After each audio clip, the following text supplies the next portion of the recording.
Shalom jemaat yang dikasih Tuhan, mari kita siap memuji Tuhan.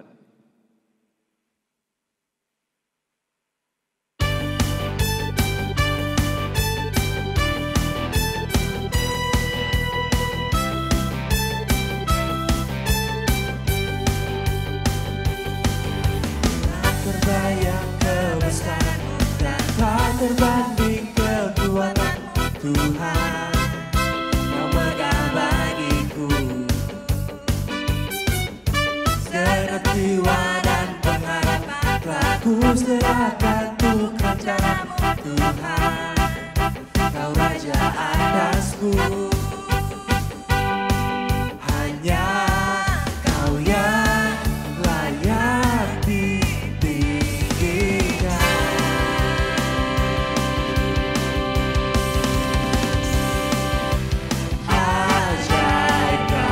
Tuhan, agung dan perkasa.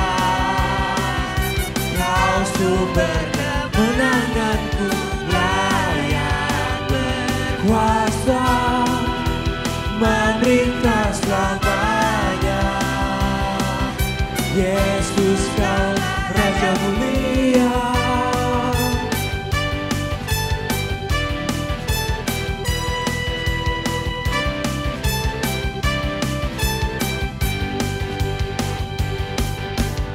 Terbayang kebesaran-Mu dan tak terbanding kekuatan-Mu Tuhan. Kau megah bagiku segenap jiwa dan pengharapan telah ku serahkan untuk rencana-Mu Tuhan. Kau Raja atasku,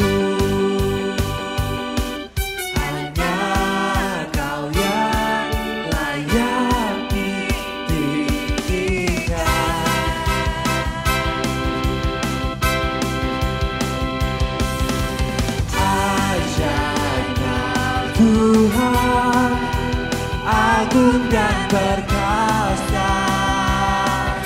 Kau sumber kemenanganku, layak berkuasa, memerintah selamanya. Yesus, Kaulah Raja mulia. Ajaib Kau Tuhan, agung dan perkasa. Kau sumber kemenanganku, layak berkuasa, memerintah selamanya.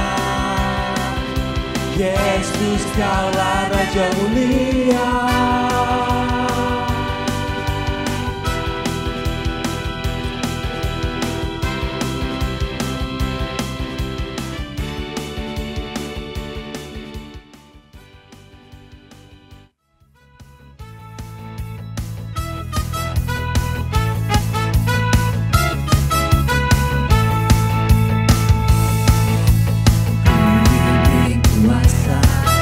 Raja mulia, menaklukkan musuh di bawah kakiku.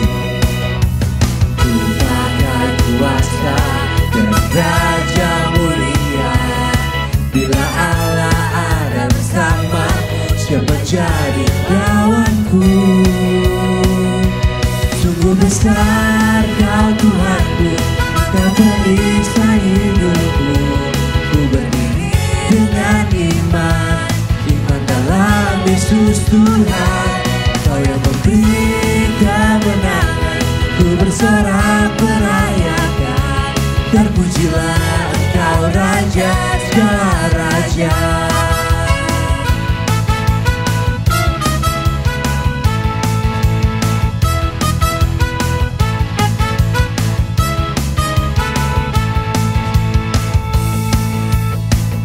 Diberi kuasa dan Raja mulia, menaklukkan musuh di bawah kakiku. Ku pakai kuasa dan Raja mulia. Bila Allah ada bersamaku, siapa jadi lawanku? Sungguh besar Kau Tuhanku, Engkau perisai hidupku. Ku berdiri dengan iman dalam Yesus Tuhan. Kau yang memberi kebenaran, ku bersorak merayakan. Terpujilah Engkau Raja segala raja. Sungguh besar Kau Tuhanku, Engkau perisai hidupku. Ku berdiri dengan iman dalam Yesus Tuhan. Kau yang memberi kebenaran, ku bersorak merayakan. Terpujilah Engkau Raja segala raja. Terpujilah Engkau Raja segala raja. Terpujilah Engkau Raja segala raja.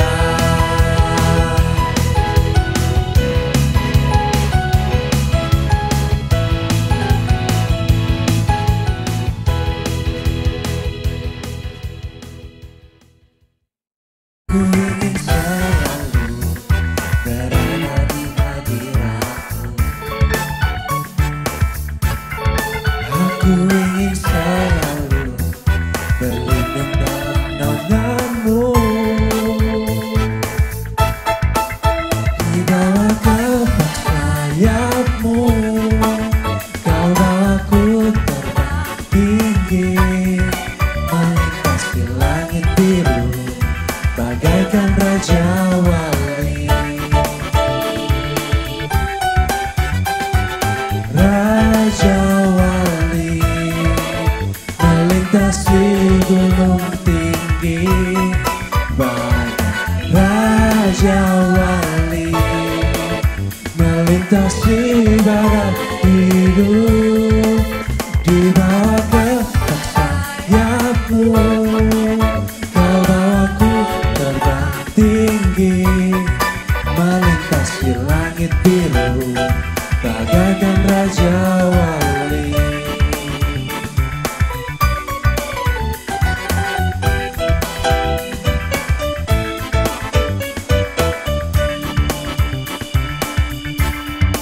Aku ingin selalu berada di hadirat-Mu. Aku ingin selalu berlindung dalam naungan-Mu.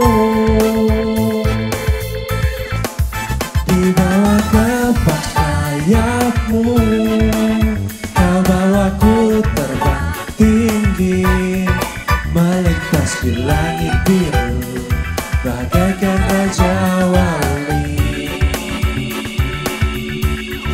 Bagai Raja Wali melintasi gunung tinggi, bagai Raja Wali melintasi badai hidup. Di bawah kepak sayap-Mu, Kau bawaku terbang tinggi, melintasi langit biru bagaikan Raja Wali. Bagai Raja Wali melintasi gunung tinggi, bagai Raja Wali melintasi badai hidup. Di bawah kepak sayap-Mu, Kau bawaku terbang tinggi, melintasi langit biru bagaikan Raja Wali.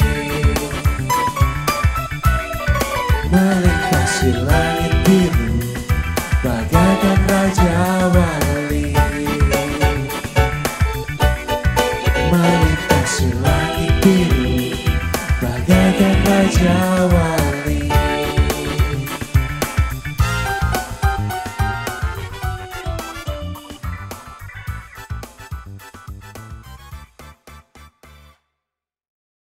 Kalian yang dikasihi oleh Tuhan Yesus Kristus, salam damai sejahtera bagi saudara-saudara Jemaat Green Lake City, Jakarta City Blessing, dan juga kepada setiap pemirsa yang hadir dan ikut beribadah bersama dengan kami. Pada pagi hari ini kembali kita akan beribadah. Kita sudah memuji, menyembah, memuliakan nama Tuhan. Dan mari sebelumnya kita akan berdoa lebih dahulu. Tuhan Yesus, terima kasih kalau pada pagi hari ini kembali kami boleh datang kepadamu untuk beribadah. Dalam kebahagiaan, dalam sukacita, oleh karena kami begitu merasakan kebaikan Tuhan, pertolongan Tuhan dalam kehidupan kami. Sebentar kami akan mendengar firman-Mu, kiranya Roh Kudus membuka mata hati kami dan pikiran kami, sehingga kami bisa mengerti, terbuka dengan terang, terbuka dengan jelas akan kebenaran firman-Mu. Dan lebih daripada itu, nanti kami akan punya pengalaman yang luar biasa dalam perjalanan hidup kami bersama dengan Tuhan. Sehingga kami akan berjalan dengan kuat, semakin lama semakin kuat untuk mencapai garis finish itu. Terima kasih Tuhan. Aku akan berbicara sebagai penyambung lidah-Mu. Berbicaralah dan kami siap untuk mendengarkannya. Dalam nama Tuhan Yesus. Haleluya. Amin. Ya, sekali lagi shalom bagi saudara sekalian. Saya percaya pagi hari ini menjadi satu pagi, satu momen yang menggembirakan buat kita, yang membahagiakan buat kita. Oleh karena setiap kali kita datang kepada Tuhan, kita tahu kita datang kepada Allah yang luar biasa, Allah yang hidup, Allah yang baik, Allah yang selalu menolong kita, Allah yang selalu memberkati, menyertai kita. Karena itu kita beribadah dengan penuh sukacita, meskipun pasti ada hal-hal tertentu yang kurang baik yang sedang kita alami. Nah, tema khotbah saya pada pagi hari ini saya beri judul Yesus hidup bagiku. Yesus hidup bagiku. Apa yang menjadi tujuan khotbah ini adalah agar kita mengerti dan mengalami kelengkapan karya salib melalui kehidupan kebangkitan Kristus. Sehingga kita benar-benar memiliki hidup Kristen yang bernilai sejati. Cukup panjang tujuan khotbahnya, tetapi harap saudara memperhatikan dengan baik. Pertama-tama saya katakan agar kita mengerti. Mengapa demikian sekalian? Supaya waktu kita hidup seorang Kristen, kita menjalani hidup kita sebagai orang Kristen, kita itu tahu apa yang perlu kita jalankan dan kemana kita akan pergi. Karena saya jumpai sekalian, termasuk dari pengalaman pribadi saya sendiri, betapa seringkali kita menjalani hidup Kristen itu, kita sendiri tidak atau kurang mengerti tujuannya, arahnya itu kemana. Mungkin sudah katakan, loh saya mengerti Pak, tujuannya kan ke surga. Betul sekalian. Memang pada akhirnya nanti tujuan akhir hidup kita adalah pulang ke surga. Tetapi itu akan berlangsung setelah kita hidup di dunia ini, kalau kita sehat, sekitar 70-80 tahun. Pertanyaannya, selama sekian puluh tahun kita hidup dari kecil sampai 70-80 tahun, apakah kita betul-betul mengerti tujuan perjalanan kita kemana? Sebab apa saudara sekalian? Tanpa kita mengerti akan tujuan itu, maka bisa terjadi di tengah perjalanan kita lelah, kita capek, kita bosan sekalian. Sehingga akhirnya ada banyak orang yang berhenti di tengah perjalanan hidup sebagai seorang Kristen. Bahkan saya membaca cukup banyak pelayan-pelayan Tuhan, jenderal-jenderal Tuhan yang berhenti di tengah perjalanan. Dan pernah ada sebuah survei di Amerika. Orang-orang, hamba-hamba Tuhan yang melayani, dari umur 20 tahun sampai umur 65 tahun. Selama 45 tahun itu tinggal 10% sekalian. Sudah lihat? Ya. Oleh karena itu kita perlu mengerti akan hal ini. Tapi kalau cuma mengerti saja pun kita akan bosan, akan jenuh sekalian. Karena itu saya katakan agar kita mengerti dan mengalami. Hidup sebagai orang Kristen itu adalah sebuah pengalaman. Pengalaman apa? Pengalaman hidup bersama Tuhan. Tuhan yang luar biasa, Tuhan yang hebat. Mengalami kelengkapan karya salib. Mengapa saya sebut kelengkapan? Karena karya salib itu terdiri daripada kematian dan kebangkitan Kristus. Kita sudah sering mempelajari, sudah sering mendengar tentang kematian Kristus yang memberikan pengampunan pada dosa kita, yang menebus kita, yang membenarkan kita, yang mendamaikan kita dengan Allah. Itulah kematian Kristus. Tetapi Alkitab juga mengatakan, seandainya Kristus tidak dibangkitkan, maka sia-sialah kepercayaan kita. Dan kita tetap hidup dalam dosa. Dan dikatakan, kalau kita hanya menjadi percaya karena Yesus, dan Yesus tidak bangkit, maka kita menjadi orang-orang yang paling malang dalam dunia ini. Tapi puji Tuhan, Kristus memang mati di salib. Tapi pada hari ketiga dia bangkit kembali. Pada hari ketiga dia bangkit dan hidup kembali. Dan dia tidak pernah mati lagi untuk selama-lamanya. Karena itu kita perlu mengalami karya salib melalui kehidupan kebangkitan Kristus. Sehingga kita benar-benar akan memiliki hidup Kristen yang bernilai sejati. Kalau kita mengalami semua itu. Ini suatu pengalaman yang luar biasa sekalian. Yang kedengarannya begitu hebat, begitu luar biasa. Tapi kalau saudara sudah mengalaminya, saya percaya saudara tidak akan pernah mundur menjadi orang Kristen. Oleh karena itu, pertama-tama kita akan membaca dari kitab Efesus pasal yang pertama, ayat yang ke-16 sampai dengan ayatnya yang ke-21. Kita akan membaca terus dari 16 sampai 21. Saya tidak akan memotong di tengah-tengah. Mari kita membaca. Aku pun tidak berhenti mengucap syukur karena kamu. Karena aku selalu mengingat kamu dalam doaku. Dan meminta kepada Allah Tuhan kita Yesus Kristus, yaitu Bapa yang mulia itu, supaya Ia memberikan kepadamu roh hikmat dan wahyu untuk mengenal Dia dengan benar. Dan supaya Ia menjadikan mata hatimu terang, agar kamu mengerti pengharapan apakah yang terkandung dalam panggilannya, betapa kayanya kemuliaan bagian yang ditentukannya bagi orang-orang kudus, dan betapa hebat kuasanya bagi kita yang percaya, sesuai dengan kekuatan kuasanya yang dikerjakannya di dalam Kristus, dengan membangkitkan Dia dari antara orang mati dan mendudukkan Dia di sebelah kanannya di sorga. Ayat yang terakhir, jauh lebih tinggi dari segala pemerintah dan penguasa dan kekuasaan dan kerajaan dan tiap-tiap nama yang dapat disebut, bukan hanya di dunia ini saja, melainkan juga di dunia yang akan datang. Saya percaya saudara sekalian, bahwa saudara yakin, saudara tahu Tuhan kita, Tuhan Yesus adalah Tuhan yang ajaib, Tuhan yang hebat, Tuhan yang luar biasa.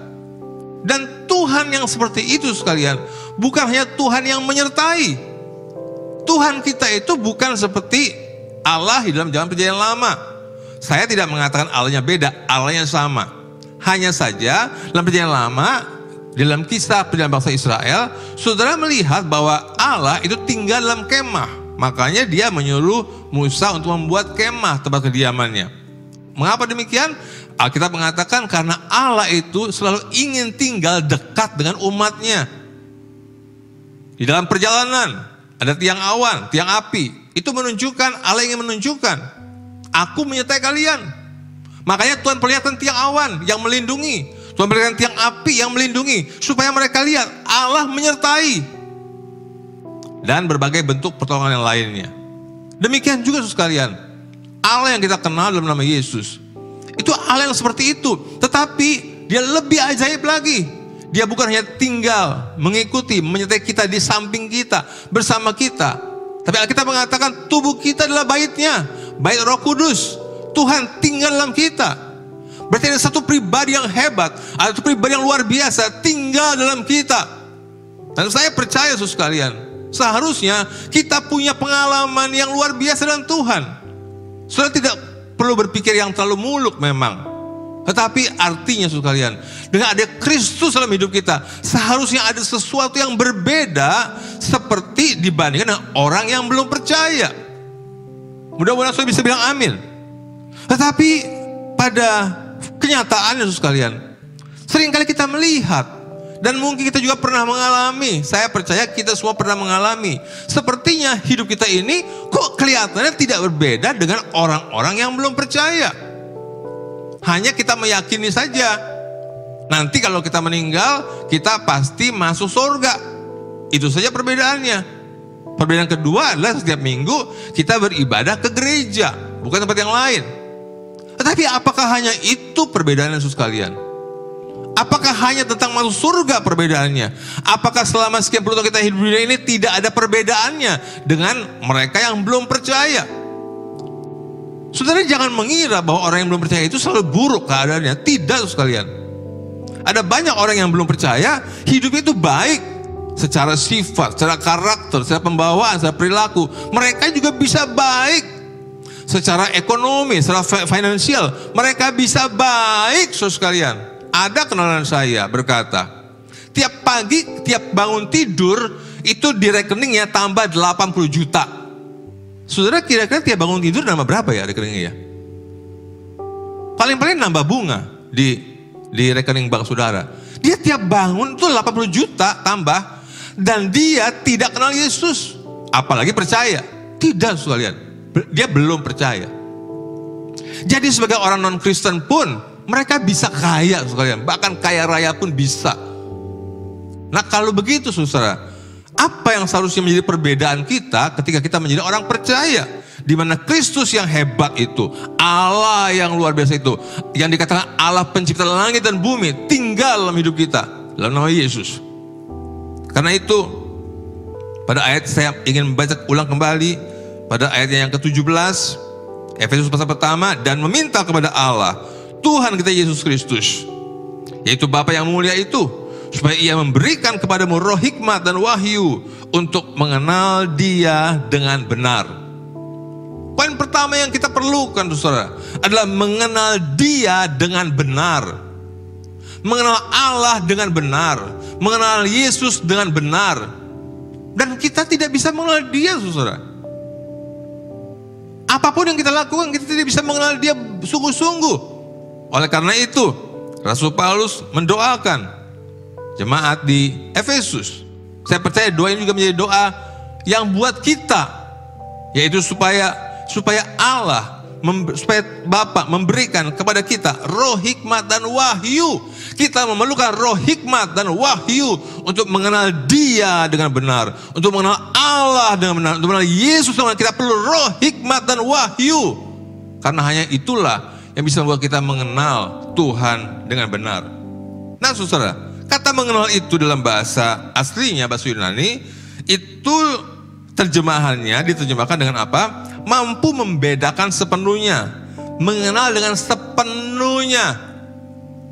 Jadi bukan mengenal biasa-biasa, mengenal sepenuhnya, memahami sepenuhnya, bisa membedakan sepenuhnya. Itulah kata mengenal yang sebenarnya dalam bahasa aslinya. Sehingga kalau saya rangkum dalam bahasa aslinya, maka ayat 17 itu akan berbunyi, dan meminta kepada Allah Tuhan kita Yesus Kristus, yaitu Bapa yang mulia itu, supaya ia memberikan kepadamu roh hikmat dan wahyu, untuk kamu dapat membedakan dan mengenal Dia dengan sepenuhnya. Artinya bukan kenal sedikit-sedikit, bukan kenal separuh-separuh. Allah baik apa enggak? Oh baik, tapi Allah, kita mesti mengenal dengan tepat. Seperti apa Allah itu? Seperti apa Yesus itu?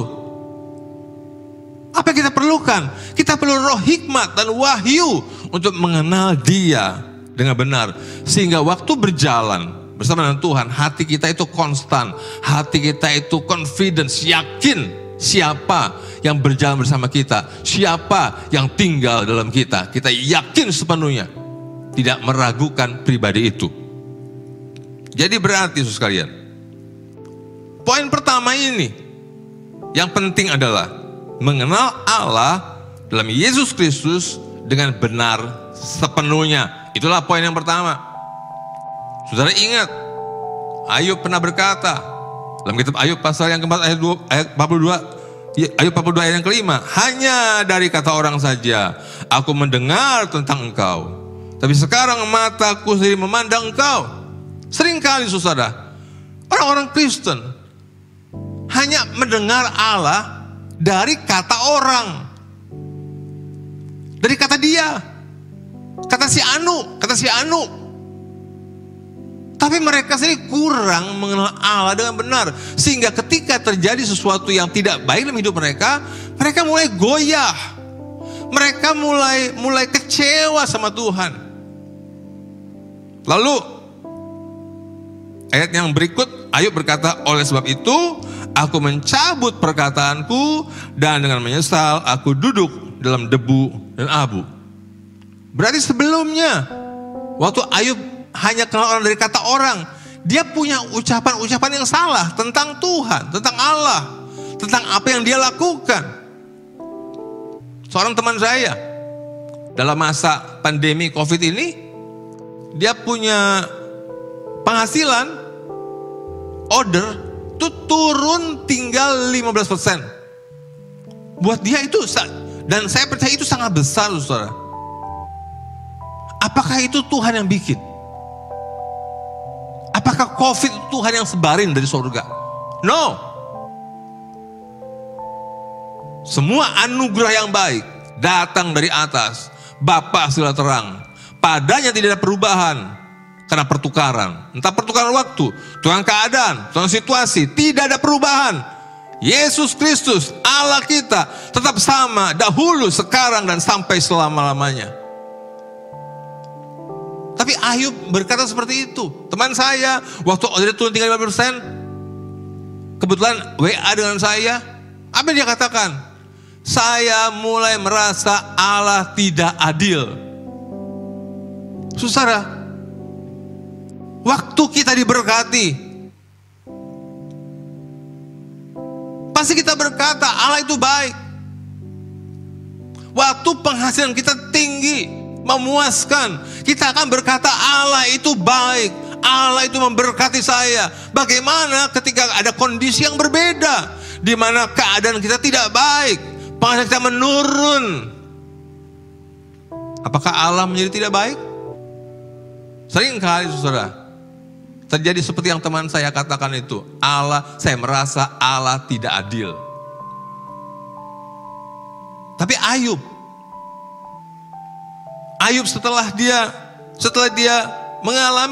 mengenal Tuhan dengan mata sendiri, dia berkata semua perkataan yang dulu salah, aku cabut. Dan dia bilang aku menyesal, aku duduk dalam debu dan abu. Saya yang katakan kepada saudara, mengenal Allah sepenuhnya terjadi melalui proses perjalanan hidup Anda setiap hari. Mengenal Allah sepenuhnya tidak bisa terjadi hanya di dalam gereja 2 jam seminggu sekali. Tidak bisa.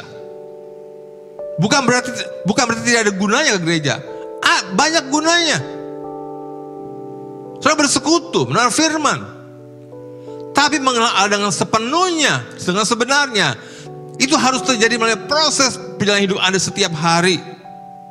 Dalam kesenangan maupun dalam kesusahan. Dalam kelimpahan maupun dalam kekurangan. Sampai tiba satu titik terobosan. Hidup kita tidak selalu senang. Kadang-kadang ada susahnya. Hidup kita tidak selalu berlimpah. Kadang-kadang kekurangan. Rasul Paulus berkata dalam Filipi 4 ayat 12, aku tahu apa itu kekurangan dan aku tahu apa itu kelimpahan. Dalam segala hal dan dalam segala perkara tidak ada sesuatu yang merupakan rahasia bagiku. Baik dalam hal kenyang maupun dalam hal kelaparan, baik dalam hal kelimpahan maupun dalam hal kekurangan.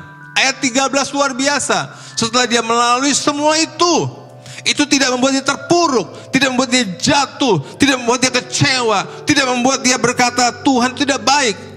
Waktu dia setelah melewati peristiwa itu, dia berkata apa? Segala perkara dapat ku tanggung dalam Dia yang memberi kekuatan kepadaku. Saya memberitahu saudara, perjalanan hidup kita yang tidak selalu menyenangkan, yang tidak selalu baik, yang tidak selalu kelimpahan, itu merupakan sebuah proses yang terjadi yang membuat kita sebagai bisa mengenal Allah dengan benar. Sampai akhirnya saya katakan terjadi satu titik terobosan. Itulah permulaan. Sebuah terobosan adalah sebuah permulaan sampai mulai titik itu kita bisa berkata segala perkara dapat kutanggung dalam Dia. Artinya apa? Kita mulai mencapai satu titik awal, bukan akhir, titik awal kekuatan kita di dalam Tuhan. Nah, saya mau katakan sebetulnya disitulah memulai bagian kedua daripada pengiringan kita terhadap Tuhan. Ayat 18 Efesus pasal pertama, dan supaya Ia menjadikan mata hatimu terang, agar kamu mengerti pengharapan apakah yang terkandung dalam panggilannya, betapa kayanya kemuliaan bagian yang ditentukannya bagi orang-orang kudus. Nah, ini kalau kita ambil dari pengertian bahasa asli, ini banyak pengertian-pengertian yang lebih jelas, saudara sekalian. Kata terang itu dalam bahasa aslinya artinya dibuat menjadi bisa melihat, atau illuminate, iluminasi, penerangan, pencerahan. Kata mengerti itu dalam bahasa aslinya artinya melihat dengan baik, melihat dengan clear, dengan terang, dengan jelas. Di dalamnya termasuk juga pengertian experience, mengalami. Kata pengharapan, bukan sekedar berharap sesuatu, melamun sesuatu, tetapi membayangkan dengan kesenangan. Jadi waktu dikatakan supaya kamu mengerti pengharapan apa yang terkandung dalam panggilannya, itu kita membayangkan dengan kesenangan. Bukan pengharapan yang nggak tahu mau dapat apa, tapi membayangkan sesuatu yang menyenangkan.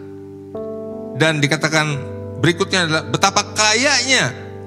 Kaya itu di dalam bahasa aslinya diterjemahkan dengan melimpah, anugerah yang bernilai. Jadi kalau kita rangkum pengertian itu dalam bahasa aslinya, artinya begini. Dan supaya Ia menjadikan mata hatimu dibuat dapat melihat, agar kamu mampu melihat dengan baik, membedakan dengan jelas, mengalami bayangan kesenangan apakah yang terkandung dalam panggilannya, betapa melimpahnya anugerah yang bernilai, yaitu kemuliaan bagian yang ditentukannya bagi orang-orang kudus. Berarti poin kedua ini kesimpulannya adalah, saudara sekalian, mampu melihat dengan baik dan serentak dengan itu mengalami kebenaran Allah. Saudara ingat ya, kita sedang di dalam progres untuk mengalami hidup Kristen yang sejati. Nanti di akhir saya akan simpulkan kembali semua 4 poin yang akan kita pelajari. Poin kedua tadi, mampu melihat dengan baik dan serentak dengan itu mengalami kebenaran Allah. Misalnya contoh Roma 8 ayat 28. Saudara pasti sering dengar itu, sering baca itu ayat. Tetapi seringkali waktu kita masuk dalam sebuah kehidupan, itu ayat sepertinya kurang hidup, kurang aktif, kurang daya pertolongannya itu sepertinya kok kurang kuat dalam hidup kita. Saya bacakan Roma 8:28, tapi dari terjemahan TPT yang saya terjemahkan langsung dalam bahasa Indonesia. Jadi kami yakin bahwa setiap detail kehidupan kami terus dijalin bersama agar sesuai dengan rencana Tuhan yang sempurna untuk membawa kebaikan dalam hidup kami. Karena kami adalah kekasih-Nya yang telah dipanggil untuk memenuhi tujuan yang dirancangkannya. Dikatakan kami yakin bahwa setiap detail kehidupan kami, setiap rinci kehidupan saudara, setiap detail kehidupan saya, itu terus dijalin. Dalam bahasa Indonesia, woven together, ditenun bersama-sama. Semua peristiwa yang kita alami, yang senang, yang susah, yang limpah, yang kurang, yang baik, yang menderita, semua itu seperti dijalin, ditenun bersama-sama untuk pada akhirnya membawa kebaikan buat hidup kita. Oleh karena itu saudara, meskipun kadang-kadang pada waktu masa tidak enak, itu menyakitkan rasanya, menekan hidup kita, tekanan. Mungkin kita bisa stres seperti itu. Tetapi ingat perkataan ini saudara, semua itu memang bukan datang dari Tuhan. Tuhan tidak pernah berikan yang buruk. Tuhan selalu berikan yang baik. Katanya meskipun peristiwa yang buruk terjadi dalam hidup kita, itu semua dipakai oleh Tuhan. Yang baik dipakai, yang buruk dipakai, yang senang dipakai, yang susah dipakai, ditenun bersama-sama. Dan pada akhirnya memberi kebaikan dalam hidup kita. Karena itu saat tidak enak, selalu lihat ke depan. Jangan lihat di sini, lihat ke depan. Ada sesuatu yang baik di sana. Bagian ketiga, Efesus 1 ayat 19. Dan betapa hebat kuasanya bagi kita yang percaya, sesuai dengan kekuatan kuasanya. Sebentar, saya mau minum dulu.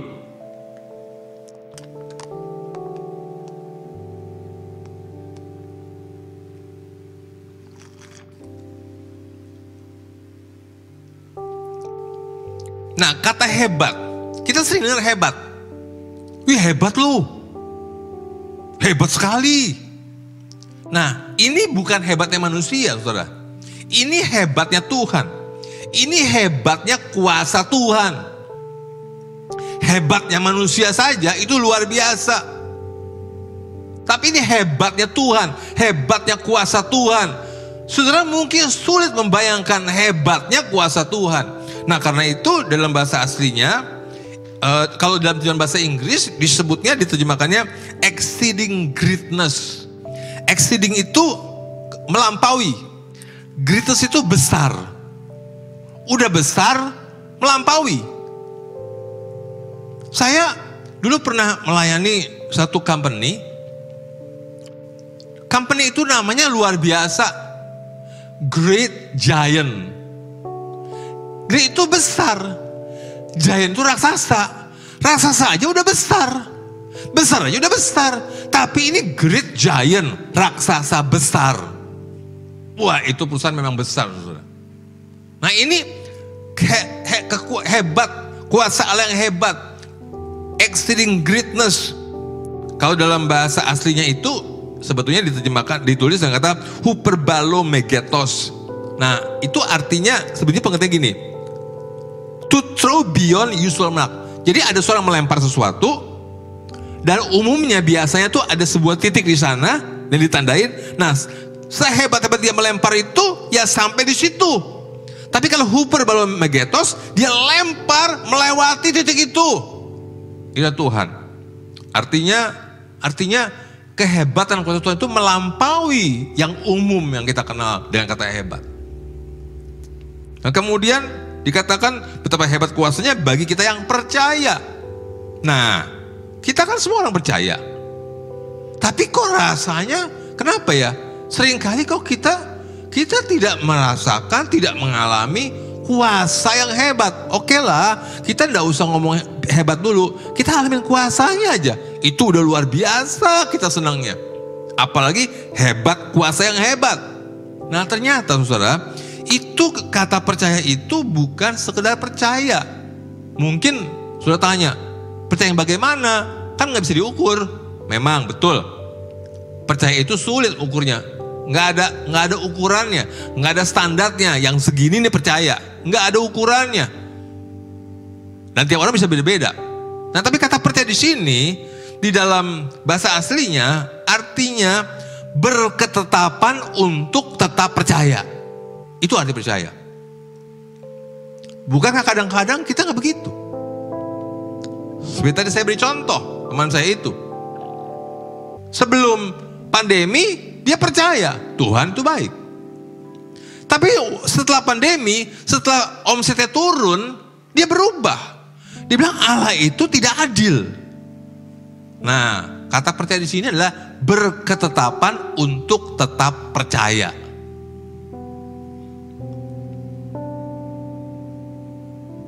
Pertanyaannya, lah, saya sih mau kayak gitu, tapi gak bisa. Nah, supaya saya bisa punya ketetapan untuk tetap percaya, itu gimana dong? Nah, makanya sudah kan lihat tadi, baca lagi, pelajari lagi, poin 1 dan poin 2. Ini kan proses, progres di dalam sebuah proses. Kalau kita tidak melewati poin yang pertama, kita tidak masuk pada poin yang kedua, kita akan sulit juga mengalami poin yang ketiga.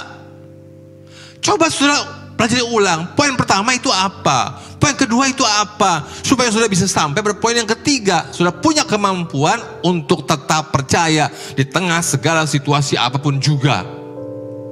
Jadi kalau itu dirangkum dalam bahasa aslinya, artinya, dan betapa kuasanya begitu besar, melebihi kuasa yang umum bagi kita yang berketetapan untuk tetap percaya sesuai dengan kekuatan kuasanya. Jadi poin ketiga ini kesimpulannya adalah berketetapan untuk tetap percaya bahwa Allah lebih dari mampu. Poin yang keempat, ini poin yang terakhir. Efesus pertama ayat 20.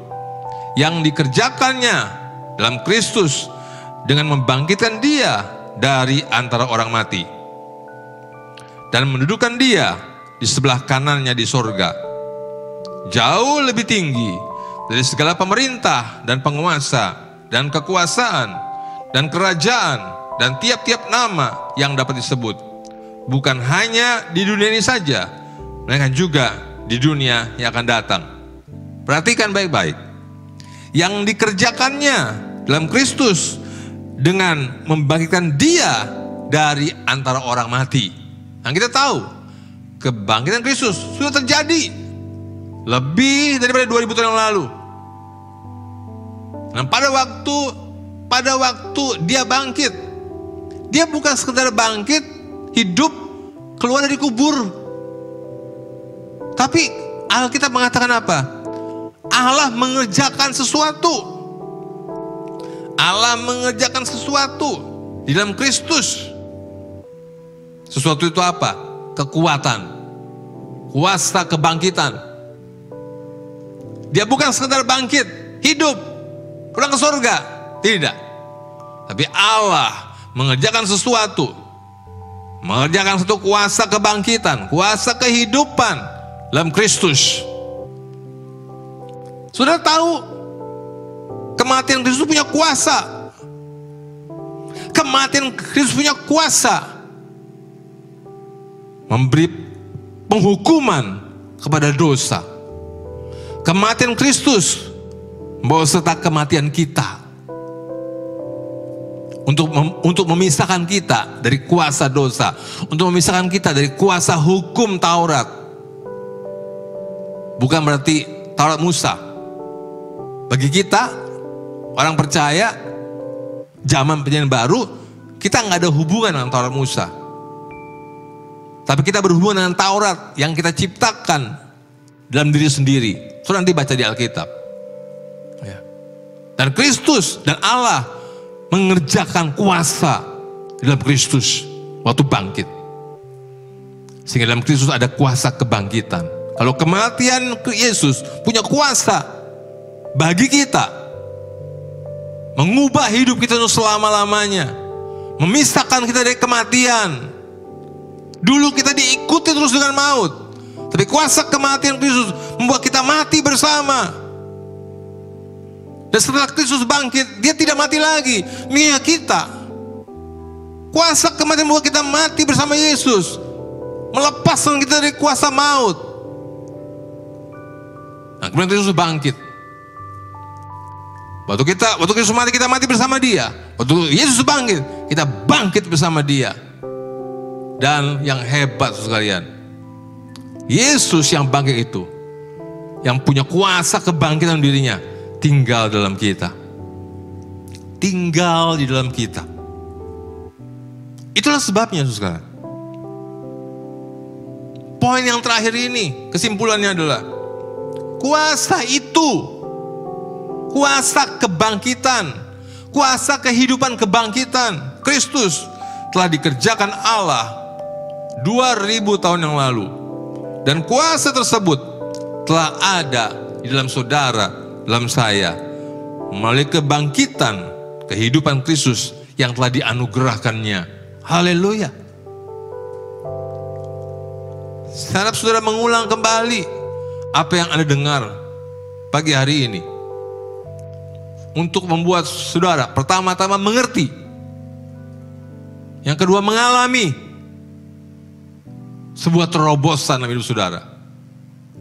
Saya ulangi kesimpulannya dari poin pertama sampai pada poin yang keempat. Poin pertama, mengenal Allah dalam Yesus Kristus dengan benar sepenuhnya. Poin yang kedua, mampu melihat dengan baik dan serentak dengan itu mengalami kebenaran Allah. Poin yang ketiga, berketetapan untuk tetap percaya bahwa Allah lebih dari mampu. Poin yang keempat, kuasa itu telah dikerjakan Allah 2000 tahun yang lalu, dan kuasa tersebut telah ada di dalam saudara, dalam saya, melalui kehidupan kebangkitan Kristus yang telah dianugerahkannya kepada kita. Saya harap saudara bisa mencamkan dengan baik apa yang Anda dengar pada pagi hari ini. Mungkin tidak terjadi seperti orang membalikkan telapak tangan. Mungkin tidak terjadi besok hari. Tiap-tiap orang berbeda. Ada yang perlu waktu yang lebih pendek, ada yang orang perlu waktu lebih panjang untuk prosesnya. Tapi apa yang Tuhan buka bagi saya ini, saudara, saya percaya itu akan membuat kehidupan Kristen Anda menjadi berbeda. Itu akan membuat Anda merasa tidak percuma apa yang saya jalankan ini. Ketika saya ibadah, itu tidak percuma. Oh, saya belajar firman, tidak percuma. Saya memuji menyembah Tuhan, tidak percuma. Apapun yang aku lakukan sebagai orang Kristen, tidak percuma, tidak sia-sia. Aku bukan hanya menunggu surga di depan sana. Aku tidak menunggu surga 40 tahun lagi. Tidak. Dalam perjalanan ini, memang di sana ada kesenangan. Alkitab mengatakan di surga tidak ada sakit penyakit, tidak ada air mata. Itu nanti sekalian. Tapi kalau sudah mengerti akan hal ini, saudara akan punya pengalaman. Di dalam perjalanan hidup saudara, saudara tidak perlu menunggu surga waktu Anda mati. Tapi saudara bisa mengalami hal yang baik. Pertama-tama dalam jiwa saudara, dalam hati saudara, dalam batin saudara. Saudara akan enjoy dengan hidup saudara. Saya tidak bilang semuanya jadi enak semua. No. Tuhan sudah bilang, tiap-tiap hari selalu ada masalahnya. Tiap-tiap hari selalu ada kesusahannya. Tapi dalam susah itu saudara tidak sendiri. Ada Tuhan yang hebat, dengan kuasanya yang hebat dalam hidup Anda. Yang mengubahkan hati Anda.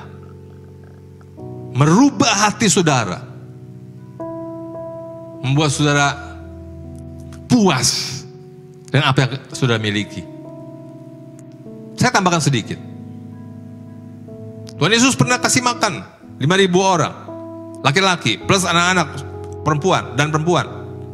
Dengan 5 roti dan 2 ikan. Mereka kenyang. Puas semuanya. Pada hari itu, ketika mereka datang hanya berfokus kepada Tuhan Yesus. Mereka tidak fokus pada yang lain. Mereka tidak pernah berharap untuk roti. Karena kan mereka juga tidak tahu ada roti. Mereka cuma tertarik kepada Yesus. Mereka datang hanya ingin mendengar Yesus. Tapi saudara, setelah mereka menikmati berkat yang luar biasa itu, 5 itu roti yang ajaib, ikan yang ajaib itu. Lalu mereka tidak lama lagi mencari tahu Yesus di mana.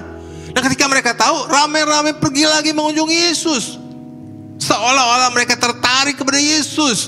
Tapi ketika mereka datang kepada Tuhan, itu mereka ditegur sama Tuhan. Mereka berkata, kamu datang hari ini bukan karena melihat aku, bukan karena mengenal tanda-tanda aku, tapi karena kemarin kamu sudah makan roti itu sampai kenyang. Berarti hari ini pun kamu datang sebetulnya bukan untuk aku. Kamu datang untuk roti. Saudara, ketika sudah bisa mengalami sebuah terobosan, mengalami satu pengalaman yang kadang-kadang orang menyebutnya mengalami Kristus, saudara akan tiba pada satu kondisi di mana seperti Tuhan Yesus mengatakan, barang siapa datang kepadaku, dia tidak akan lapar lagi. Barang siapa percaya kepadaku, dia tidak akan haus lagi. Artinya apa? Orang yang tidak lapar lagi, orang yang tidak haus lagi, artinya orang itu sudah mengalami kepuasan. Kalau saudara tiba pada pengalaman ini, tiba pada terobosan ini, saya percaya saudara akan merasa puas dengan Tuhan. Saudara akan merasa puas dengan Tuhan. Tidak lapar lagi, tidak haus lagi. Saudara tidak akan pernah berkata, Tuhan tidak adil. Saudara tidak akan pernah berkata, Tuhan jahat. Saudara tidak akan berkata, saya mau mundur dari Tuhan, saya mau ke gereja lagi. Saudara tidak akan berkata begitu karena engkau puas dengan Tuhan. Dan yang kedua, saudara akan puas dengan diri Anda sendiri. Saudara tidak merasa diri Anda selalu kurang, selalu salah. Kau puas karena engkau tahu Tuhan puas dengan saudara. Dan saudara akan puas juga dengan apa yang kau miliki. Saudara tidak merasa kurang dengan apa yang kau miliki. Saya tidak berkata saudara tidak boleh ingin sesuatu yang lain yang kau belum punya. Boleh. Tapi dengan apa yang kau miliki, itu saja sudah membuat engkau puas. Artinya apa? Bisa bersyukur, bisa mensyukuri apapun yang telah engkau miliki dalam berbagai bentuknya. Saya berdoa saudara sekalian, bahwa firman yang sudah dengar pada pagi hari ini akan menjadi sebuah terobosan yang hebat, akan menjadi sebuah terobosan yang luar biasa dalam hidup saudara. Sebetulnya saudara, saya tinggal beberapa kalimat sedikit saya mau sampaikan. Sebetulnya, seandainya pun saudara tidak mempelajari pengertian ini, bukan berarti saudara tidak bisa mengalaminya. Bisa. Ketika dulu saya tiba pada pengalaman ini, saya juga tidak mengerti. Saya tidak tahu bahwa ada pengalaman seperti ini. Saya tidak tahu. Tapi ketika saya sudah tiba pada pengalaman ini, saya baru tahu, oh ternyata ini loh pengalamannya.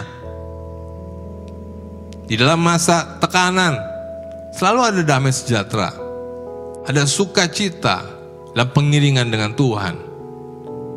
Itu bukan aku, tapi karena kuasanya seperti yang mulai aktif dalam diriku. Tetapi akan jauh lebih baik kalau saudara mendapat pengertian hari ini. Kenapa? Karena saudara tidak perlu melewati sekian waktu yang lama untuk tiba pada pengalaman seperti itu. Saudara tidak perlu mengalami seperti orang lain yang butuh belasan tahun, butuh puluhan tahun untuk tiba pada pengalaman ini. Karena saudara tahu, waktu engkau berjalan sebagai orang Kristen, di depan sana ada pengalaman seperti itu yang membuat hati saudara merindukannya. Dan Tuhan melihat hati saudara. Ketika Tuhan melihat hati saudara, Tuhan akan berkata pada dirinya, karena engkau lapar dan haus akan kebenaran, aku akan puaskan kamu. Dan saudara akan tiba pada sebuah kepuasan. Aku puas dengan Yesus. Aku puas hanya dengan Yesus. Haleluya. Tuhan mau hidup saudara, hidup saya, hidup kita semua, sukacita tiap hari dalam mengiring Tuhan. Haleluya. Amin. Mari kita berdoa. Tuhan Yesus, terima kasih kembali kami ucapkan kepadamu untuk kesempatan hari ini, pagi hari ini. Selain ibadah, kami boleh mendengar firman-Mu Tuhan. Biarlah kiranya firman-Mu itu Engkau lanjutkan lewat Roh-Mu yang kudus, menolong setiap kami untuk mengerti, hati menjadi terbuka, mata melihat dengan terang dan jelas, untuk mengenal Tuhan yang benar, sehingga kami boleh mengalami sebuah kehidupan Kristen seperti yang Tuhan rencanakan untuk kami alami dan jalankan. Dan aku juga berterima kasih kepadamu Tuhan atas sebuah kesempatan yang berharga, yang terhormat, untuk aku boleh menjadi penyambung lidahmu. Tuhan, aku rindu untuk terus menyampaikan kabar baik, yaitu Engkau Allah yang luar biasa dalam Kristus Yesus. Terima kasih Tuhan, dan kami akan akhiri ibadah kami pagi hari ini. Biarlah semua saudara yang beribadah bersama-sama secara online sudah boleh mengangkat tangan saudara untuk menerima berkat Tuhan.